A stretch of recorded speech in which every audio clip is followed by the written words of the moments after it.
TV Batuíra Portugal, para lá do amanhã. Olá, meus amigos, como vão todos, amigos queridos do Grupo Espírita Batuíra, em Lisboa.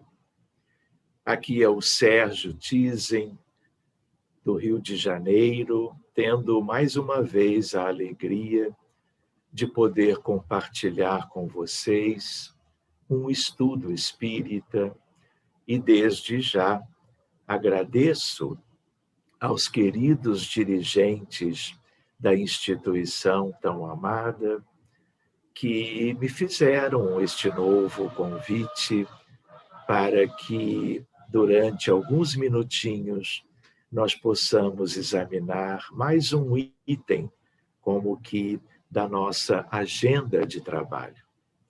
Gostaria de deixar com todos a minha gratidão pela oportunidade e que possamos, então, nos abraçar de novo e seguirmos adiante, felizes, alegres, para mais um estudo doutrinário.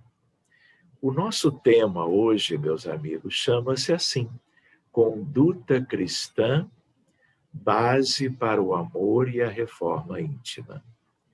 Eu, antes de tudo, gostaria de lembrar que, em princípio, nós espíritas somos cristãos.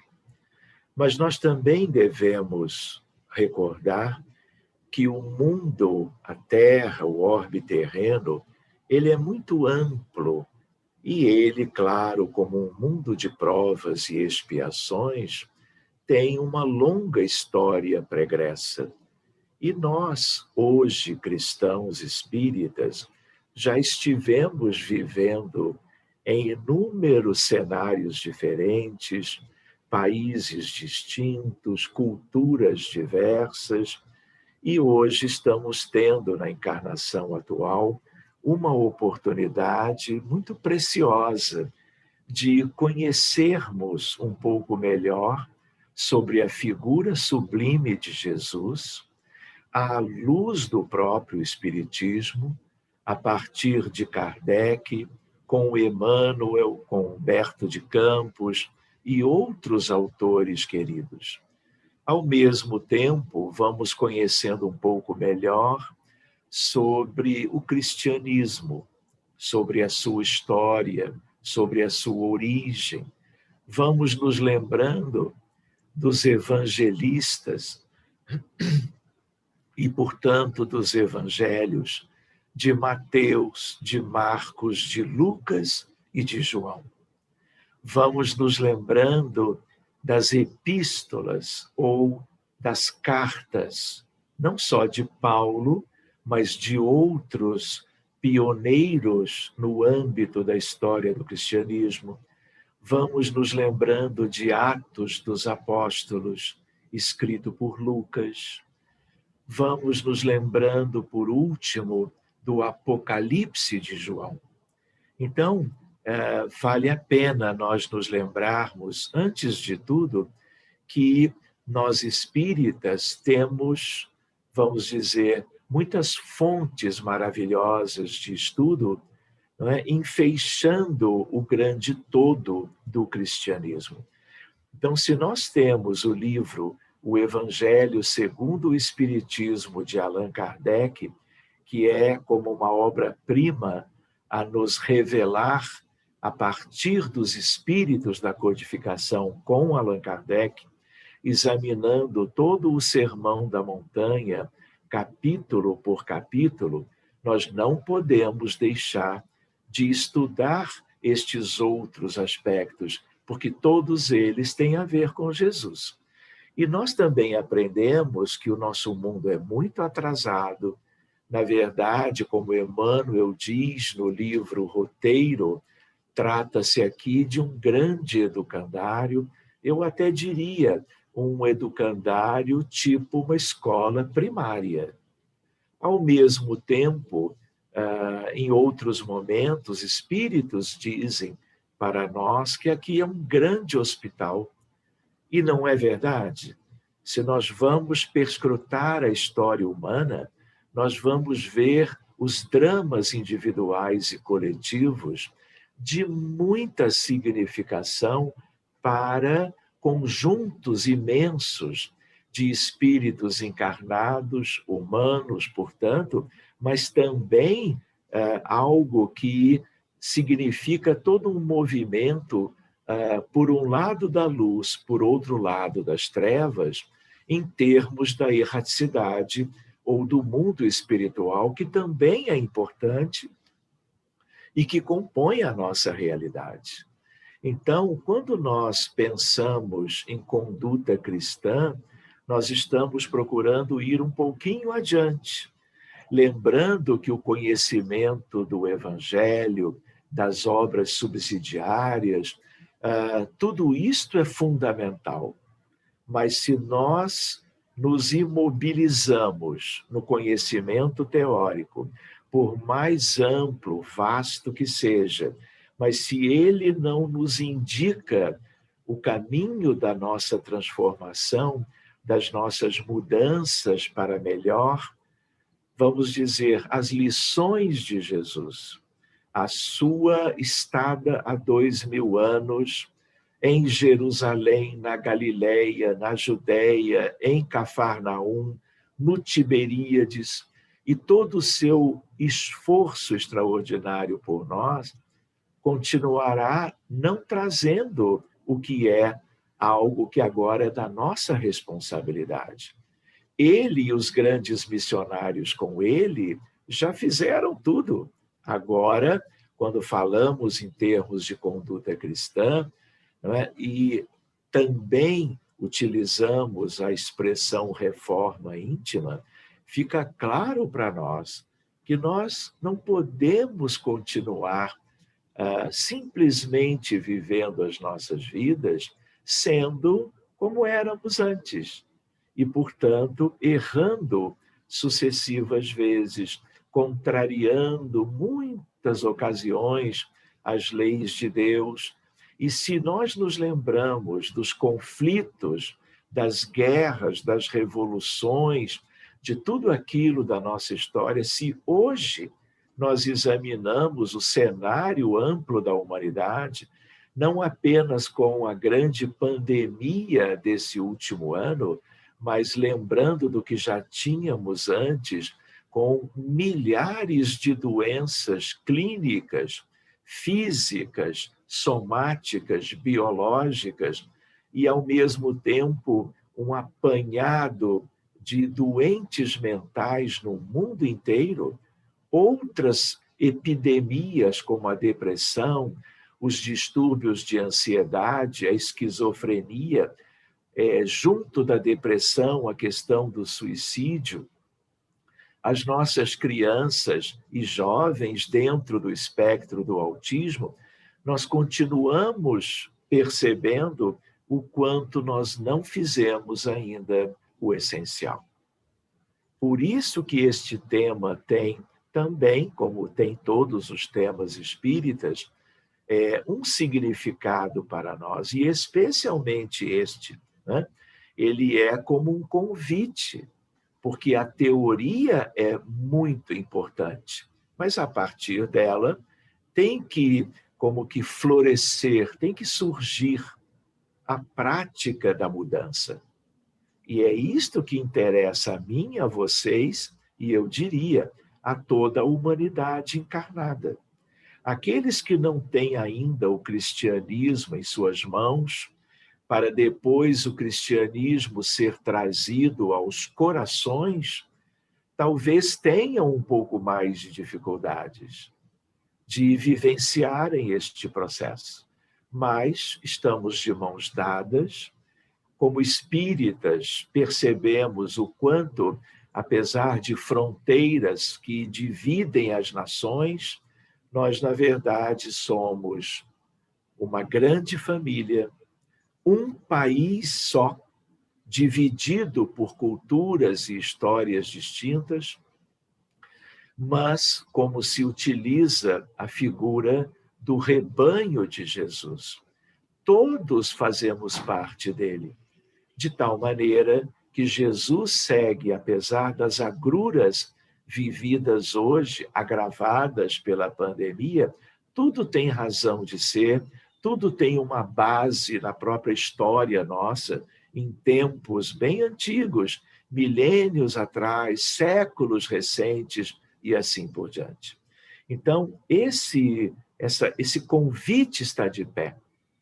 E nós aprendemos que se nós não buscarmos uma ressignificação de todas as questões, especialmente dos relacionamentos humanos, das questões ligadas ao espaço íntimo de cada um de nós, o quanto nele existe, vamos dizer, de vícios morais ainda, e o quanto há espaço para nós cultivarmos as virtudes, nós não evoluiremos.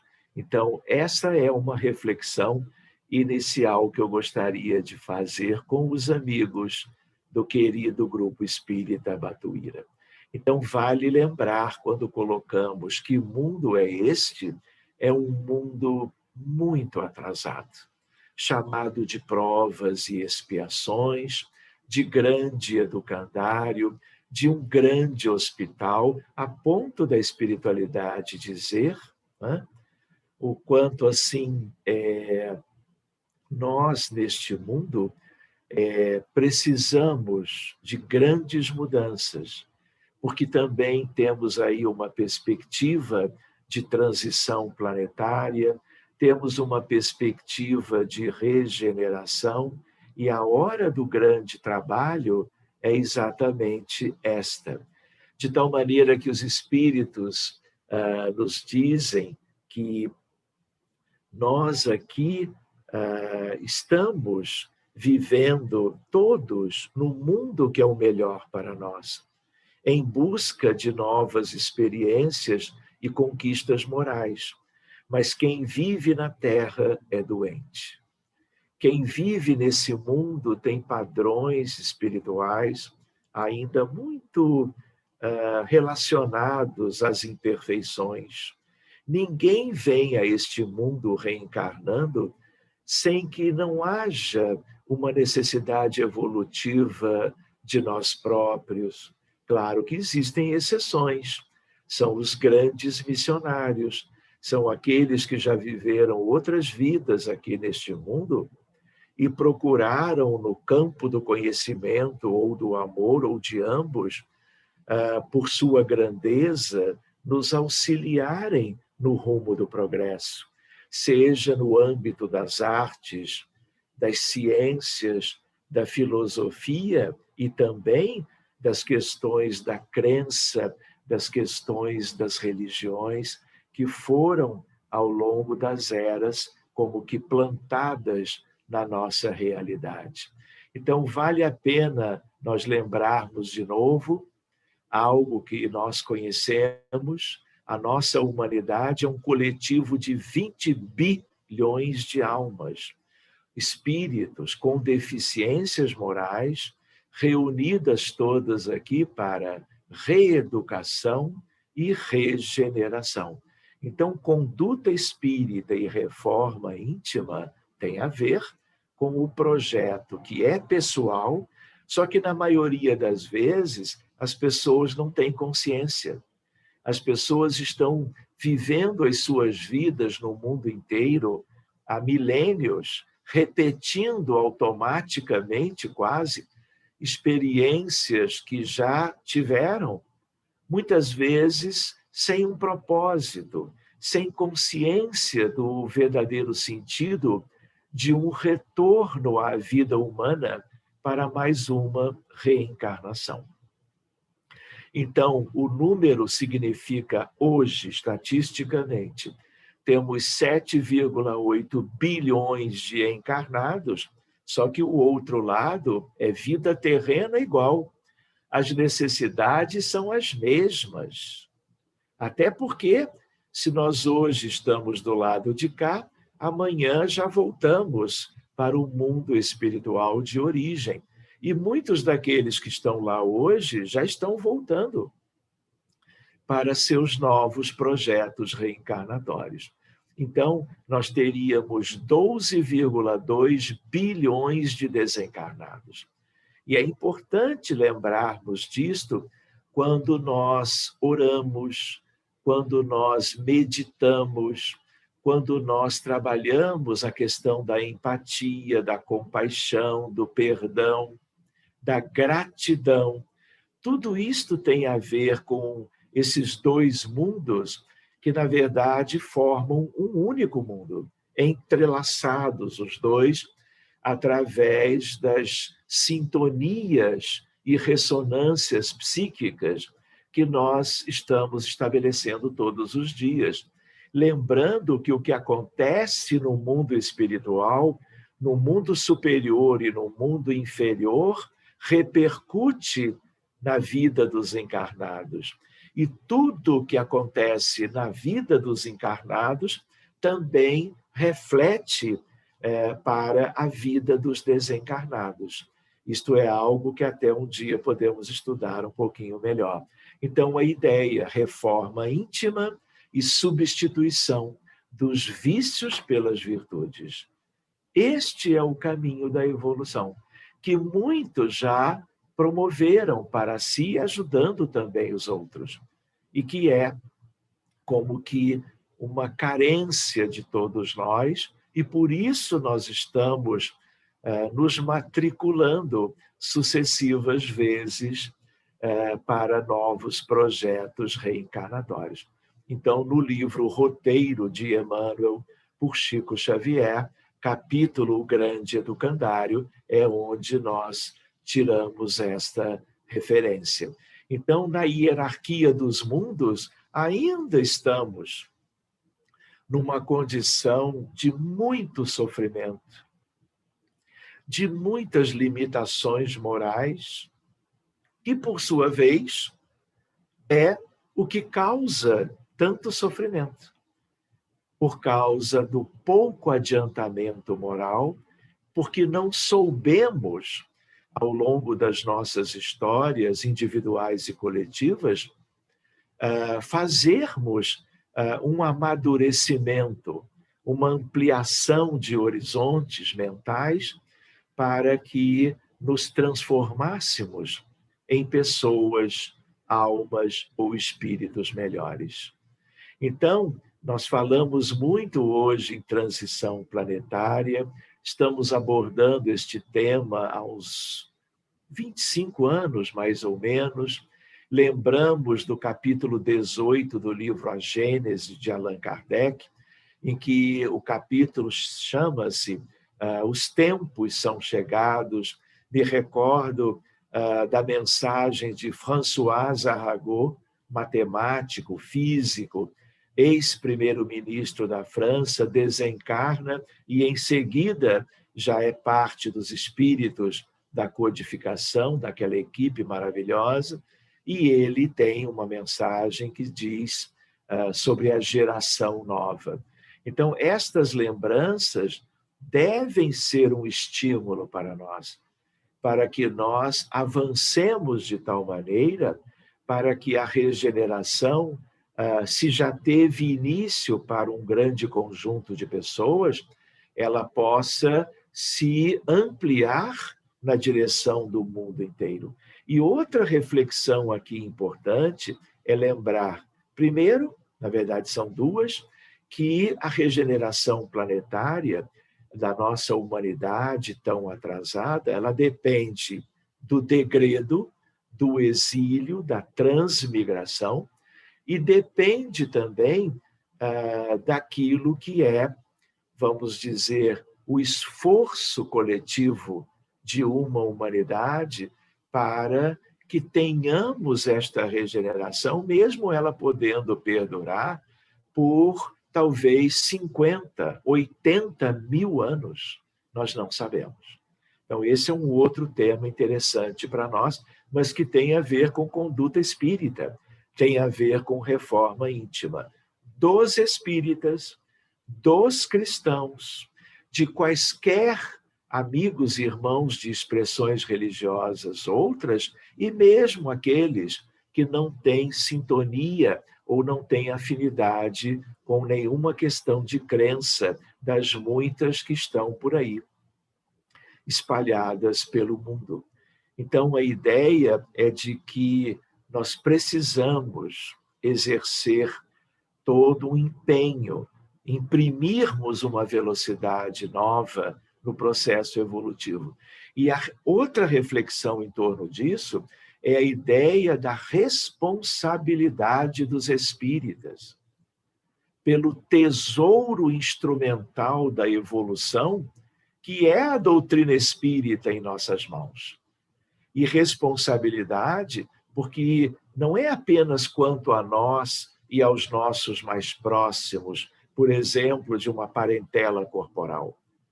Muitos não têm conhecimento doutrinário espírita. Muitos, aos bilhões hoje na Terra, não fazem a menor ideia deste processo. E estão vivendo experiências múltiplas, claro que pela lei do progresso, sempre divina, podendo ajudá-los sempre, independentemente deles não terem o conhecimento espírita que nós possuímos. Mas nós precisamos nos empenhar mais, trabalharmos mais por todos. Então, vocês talvez se recordem de eu ter mostrado este vídeo.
Como vocês talvez se recordem ou não, esta é uma forma de nós lembrarmos uma boa parte da história da humanidade e nos recordarmos das inúmeras questões já vividas, da ideia do quanto nós já geramos sofrimento, luto, morte, desespero, trauma, dificuldades para a vida das pessoas. A nossa história humana, ela é eivada de situações individuais e de coletivos maiores ou menores de maior gravidade. Portanto, quando Jesus esteve conosco há 2000 anos, ele sabia bem de toda a nossa condição, da nossa precariedade, do nosso distanciamento das leis divinas e trouxe consigo as lições imorredoras do seu evangelho de amor como uma semente de luz, de amor, de esperança para todo o contexto planetário terreno. E nós já vivemos 2000 anos desde então.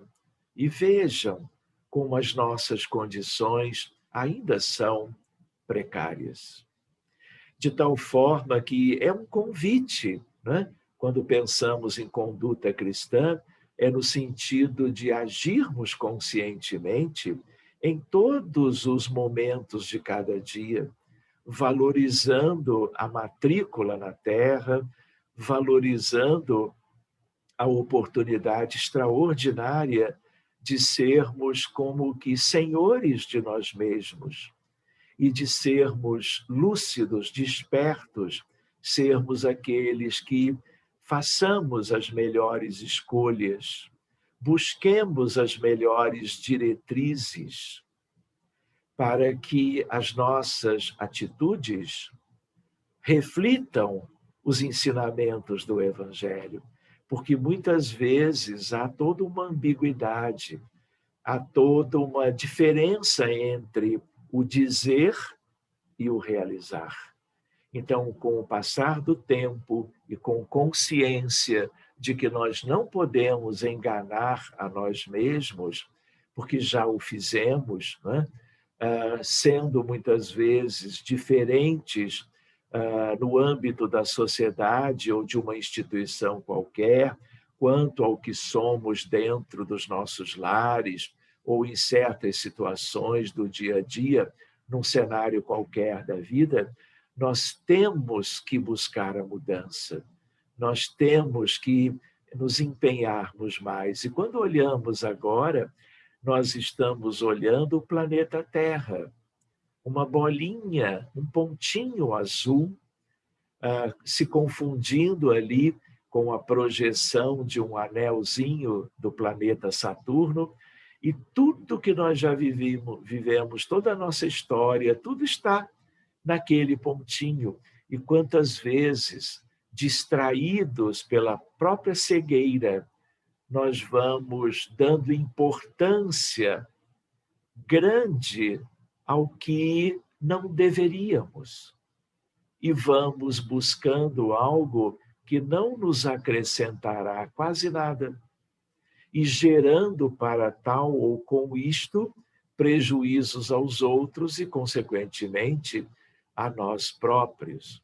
Então, Jesus nos traz todo o convite, lembrando da Terra no universo, lembrando de o sistema solar, inserido numa galáxia média, que é a Via Láctea, que tem 200 bilhões de sóis, cada sol, cada estrela, com 5 a 8 planetas, e daí mais todo um enorme conjunto de humanidades, que vem prosperando também ao longo do tempo, e a Terra tem ficado morosamente estagnada, evoluindo lentamente, e isto significando também que o sofrimento continua.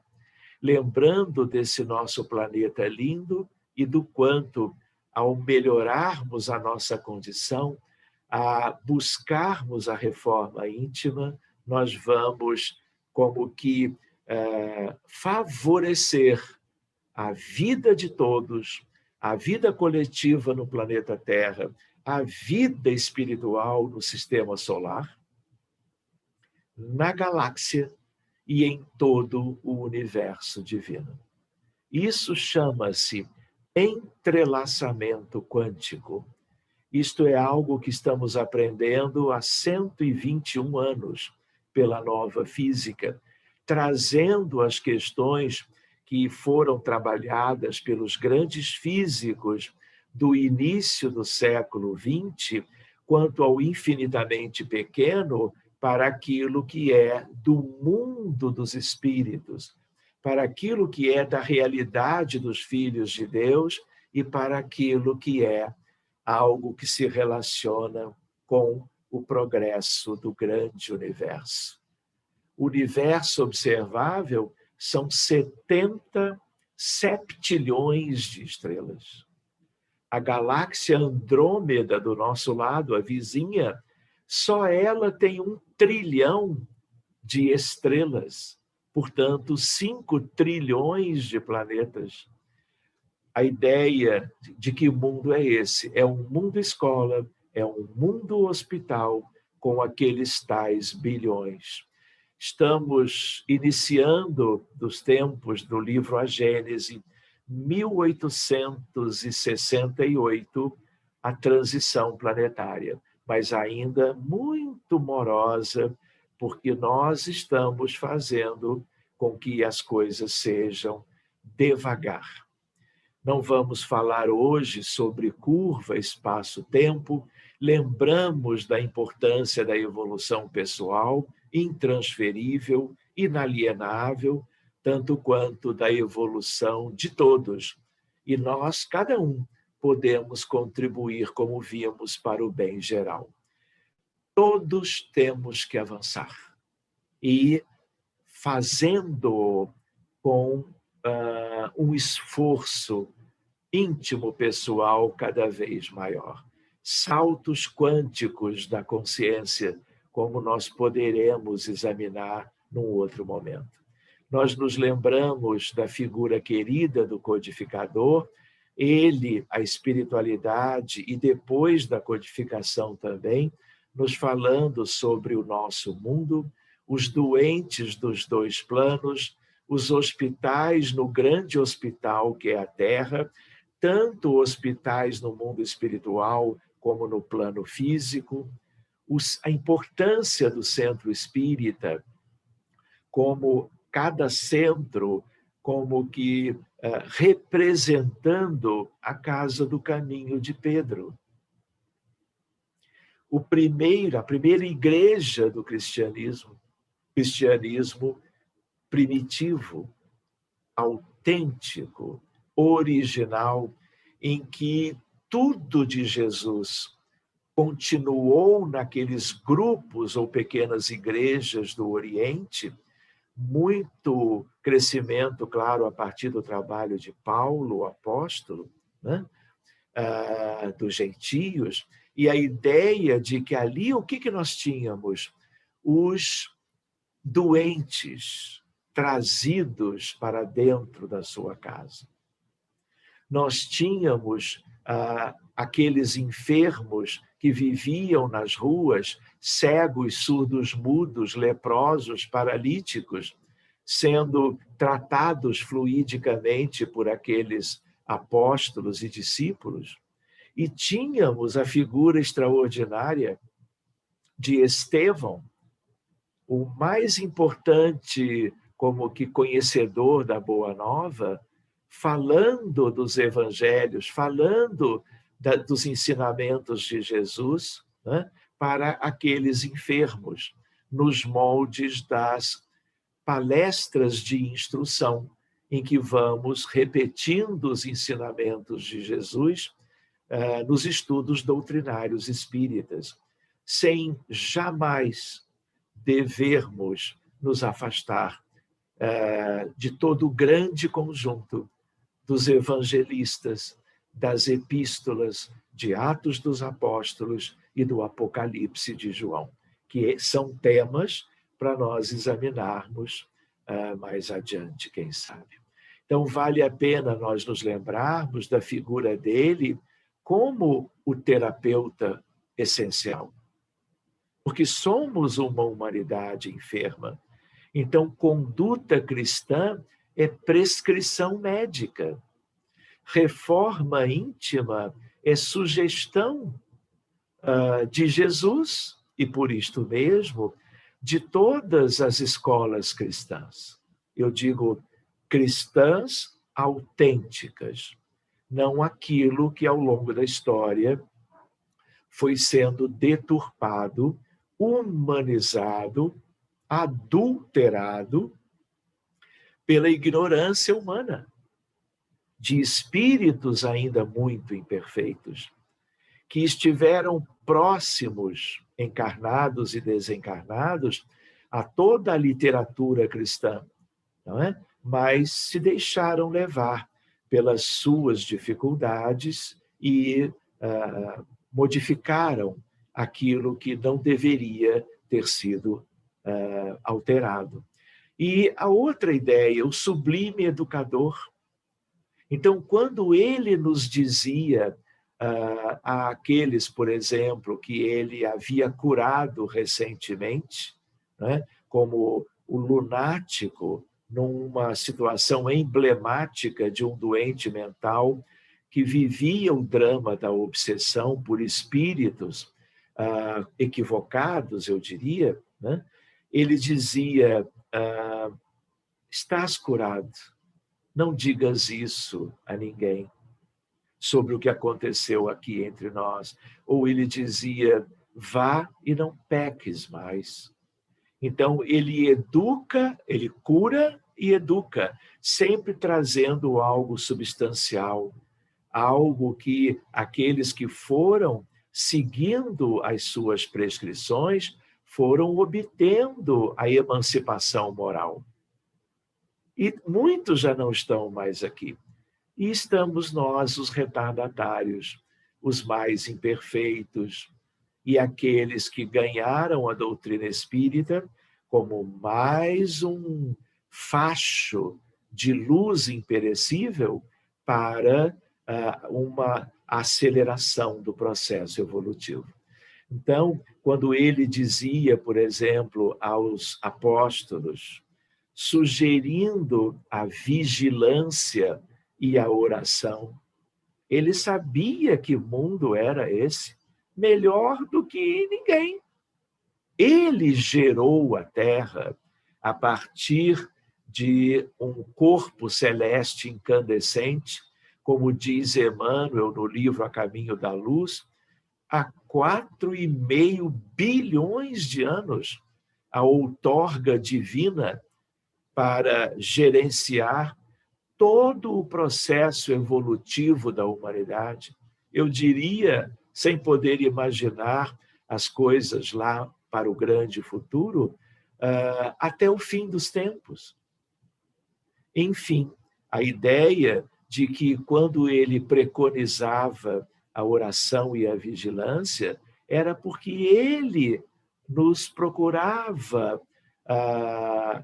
sugerir o que era algo fundamental para que não adoecêssemos tanto, para que não vivêssemos com tamanha estagnação e daí tanto sofrimento. Vejam a história da humanidade de Jesus até hoje. Também um dia podemos examinar isto de perto. Vocês vão ver quantos dramas, quanto sofrimento, quantas agruras individuais, de pequenos grupos, de grandes contextos e, às vezes, até da humanidade como que inteira, né? Então, vejam Emmanuel falando de Jesus, para que nunca percamos de vista sobre a grandeza do Divino Mestre e que sermos cristãos é muito mais do que termos algumas leituras próprias, né, que nos tragam algo sobre a verdade legítima que precisamos guardar dentro de nós. E Emmanuel diz, ele é a luz do princípio, e nas suas mãos misericordiosas repousam os destinos do mundo. Seu coração magnânimo é a fonte da vida para toda a humanidade terrestre, cristãos e não cristãos. Sua mensagem de amor no Evangelho é a eterna palavra da ressurreição e da justiça, da fraternidade e da misericórdia. Ou seja, é a prescrição de amor para que nós evoluamos, para que nós façamos o que é devido, sem o qual nos manteremos na retaguarda evolutiva, como estamos até hoje. Todas as coisas humanas passaram. Vejam que frase linda. Todas as coisas humanas se modificarão. Ele, porém, é a luz de todas as vidas terrestres inacessível ao tempo e à destruição. Está também no livro A Caminho da Luz. Pascal, espírito, conosco não faz muito tempo, no seio excelso do Criador incriado, nos cimos da evolução, pontificam os Cristos divinos, os devas arcangélicos, cuja sublime glória e soberano poder superam tudo quanto de magnificente e formidável possa imaginar, por enquanto, a mente humana. São eles que, sob a inspiração do grande arquiteto do universo, presidem no infinito a construção, ao desenvolvimento e até a desintegração dos orbes, fixando-lhes as rotas, as leis fisioquímicas e biomatemáticas e gerindo seus destinos e os de seus habitantes. Está no livro Universo e Vida, que comemora-se 42 anos agora este ano. O prefácio é de Francisco Thyssen, meu pai, e eu, com Júlio Damasceno, tivemos a oportunidade de fazer a revisão ortográfica, porque a língua portuguesa teve alguns ajustes recentemente. 155 anos do livro Evangelho segundo o Espiritismo. Vejam, pacientes meus, em alguma época, a importância do que significa a herança que nós deixamos para nós. A ideia de que o orgulho gera, como Emmanuel ensinou. Emmanuel trouxe isto no livro Pensamento e Vida, num capítulo lindíssimo chamado Humildade.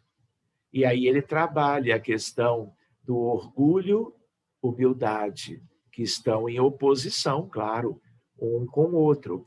E ele ensina algo que também eu já havia lido de um outro autor, que é Pietro Baldi, a ideia de que o orgulho gera esgarçamento perispirítico. Emmanuel usa a palavra enquistamento perispirítico. E isso vai gerando tanto problemas biológicos, como aqui, como problemas morais, como exemplo, a depressão. Ele cita a relação do orgulho com a depressão. Claro que estamos falando, e ele também falava, de um orgulho milenar. Não aquele que é o que ainda temos hoje e que carece das nossas atenções, mas algo muito mais grave, que era o do pretérito. Então, é um capítulo lindo. Eu diria, leiam o livro todo.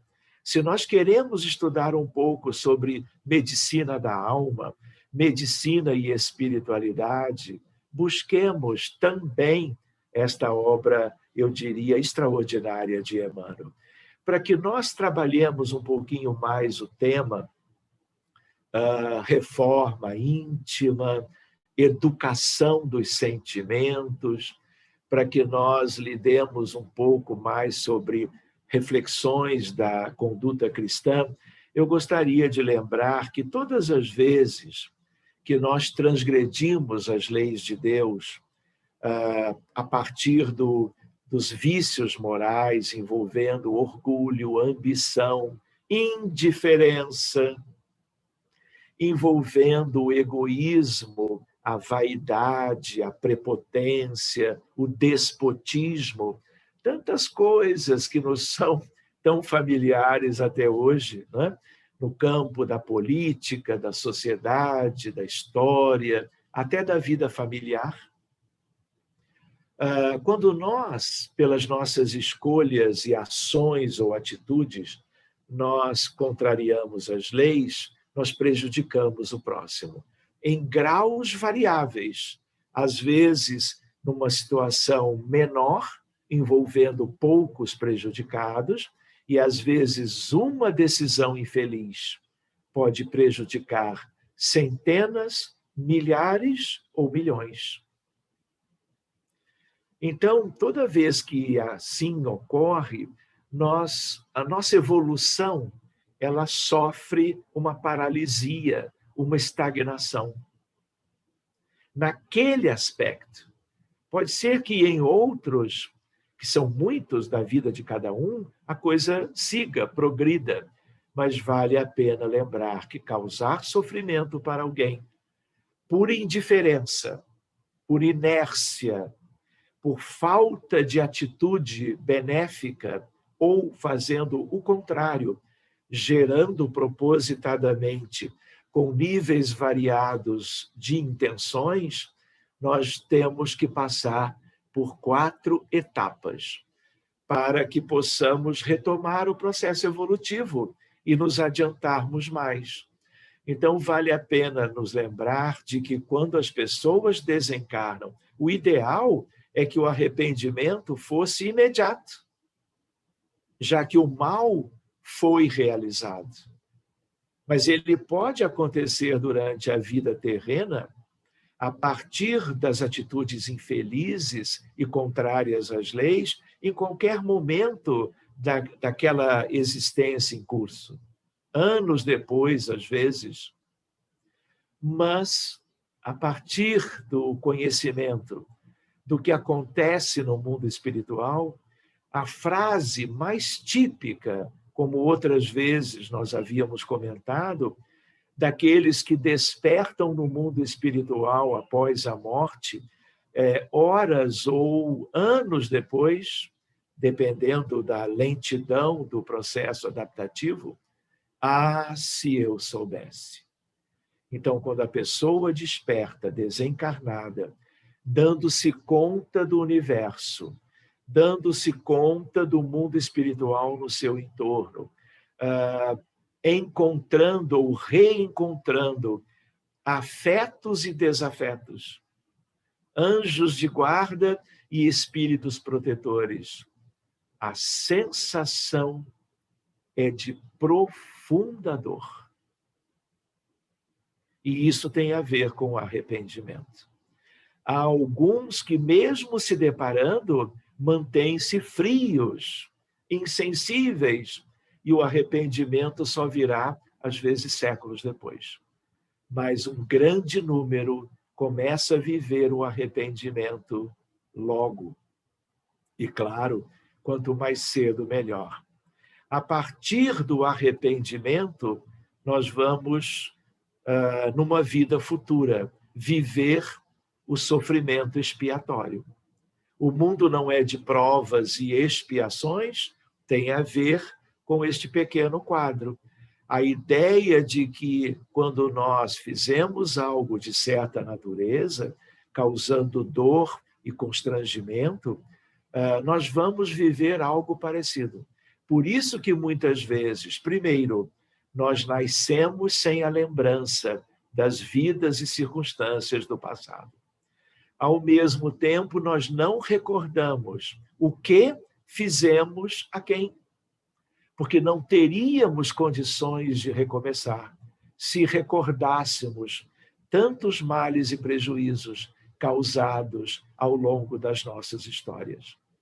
Então, há todo um benefício. Vocês lembram do ministério da reencarnação em nosso lar? Então, analogamente, há providências em diversas esferas, em diversas colônias ou cidades astrais, em moldes semelhantes ou não a nosso lar, para que todos os projetos sejam devidamente trabalhados a benefício do melhor proveito para a evolução individual e, além de individual, de coletivos maiores ou menores. Por isso, tanto sofrimento. Por isso, tantas doenças. A doença, na verdade, ela é emblemática no sentido do significado, quando ela causa sofrimento, do sofrimento que nós já geramos antes aos outros. Em reuniões de assistência aos desencarnados, em reuniões de desobsessão, quando vamos atender individualmente, caso por caso, de doentes com problemas médicos muito graves, de quaisquer idades esses pacientes, nós nos deparamos e com um mundo, uma realidade pretérita que guarda uma relação direta com os moldes do sofrimento atual, até com intensidade e qualidade de sinais e sintomas que o paciente apresente. Enfim, esse também é um tema para um desdobramento, quem sabe, mais adiante. A outra ideia, a partir da expiação, porque vejam uma reflexão que poderíamos colocar agora. Sofrimento expiatório, todo sofrimento, a princípio, é expiatório, a não ser quando é uma questão de autoflagelação ou por suicídio, através de um trauma ou de uma imposição de um sofrimento para o corpo que vem de uma tentativa de suicídio. Afora isso, toda doença grave, toda doença geradora de sofrimento, ela é expiatória. Só que sofrimento, doença, dor não paga dívida. Como alguns espíritas acreditam. A expiação, ela nos dá o valor da dívida. O que paga a dívida, o que nos permite a quitação dos débitos, é o amar e o servir. É o trabalho. Não me refiro aqui, não terei tempo para desdobrar esses aspectos, mas existe o trabalho assalariado, existe o trabalho voluntário. Tudo é bom, porque todo trabalho, como Emmanuel diz, todo trabalho digno importa. Mas aqui eu me refiro a um trabalho íntimo, a um trabalho de conquista das virtudes, de recuperação moral, de reforma íntima, que é o nosso tema. A ideia, portanto, de algo, de um investimento, o mais importante. E nós estávamos buscando investimentos em outras questões bem materiais, porque ainda não tínhamos nos desvencilhado do paradigma materialista para a vida humana na Terra. Vejam a nossa precariedade. Então, o que paga mesmo as dívidas ao longo do tempo, com esforços maiores ou menores de cada um de nós, interessados na nossa evolução, é, de fato, o trabalho de renovação íntima. Nós poderíamos até dizer que quando escutamos no Evangelho a questão dos trabalhadores da última hora, né? Podemos um dia também fazer estudo das parábolas, nós vamos ver o quanto essa questão de trabalho da última hora é por causa de transição e é trabalho interno, é trabalho de mudanças e educação dos sentimentos. E depois, o último aspecto, ou etapa de recuperação sobre aquela questão, é estarmos no mesmo cenário ou num cenário análogo, e aí, então, nós vamos ter oportunidade. Vamos escolher, por um lado, semelhante ao que havíamos equivocadamente escolhido antes, ou vamos caminhar escolhendo de outro modo, conscientes de que a nova escolha ela fará bem ao outro e, por conseguinte, fará bem a nós. Então, meus amigos, guardemos este quadrinho, porque ele pode nos ajudar para que nós nos situemos em qualquer aspecto. Hoje, nós podemos trabalhar isto no âmbito da terapia, no âmbito do diálogo fraterno, no âmbito do esclarecimento doutrinário. Nós podemos trabalhar isso à beira do leito, em hospitais.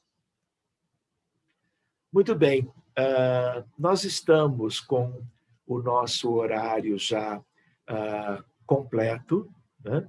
Eu ia me estender talvez um pouquinho mais, buscando reflexões outras sobre caminhos da cura do corpo e da alma, mas podemos postergar estes comentários e nos prepararmos, então, para finalizarmos o nosso estudo, né? Espero que vocês possam refletir comigo estes aspectos.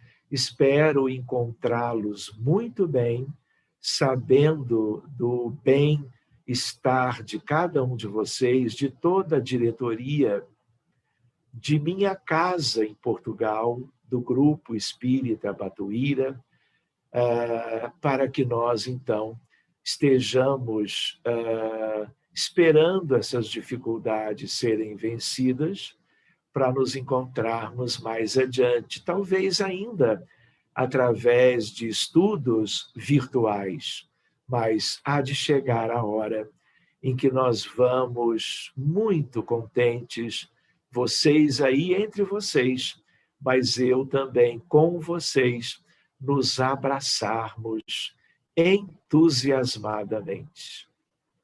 Que Jesus, o Divino Amigo, os abençoe, lhes dê toda a saúde, toda a prosperidade que vocês tão bem merecem.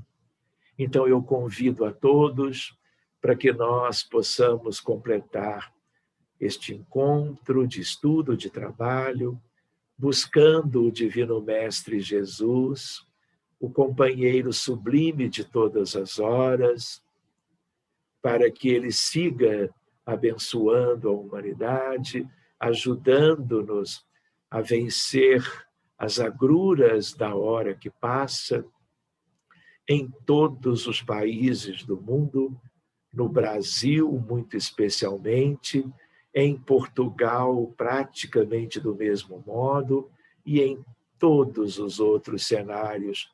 E nós queremos muito, Jesus, cooperar contigo, mesmo que tão humildemente, para que todo este cenário possa ser superado e nós possamos trilhar caminhos mais floridos, mais prósperos e nos alegrarmos, sabendo que o fazemos, como que te vendo à nossa frente e lá atrás, seguindo amorosamente e com toda a gratidão as tuas pegadas.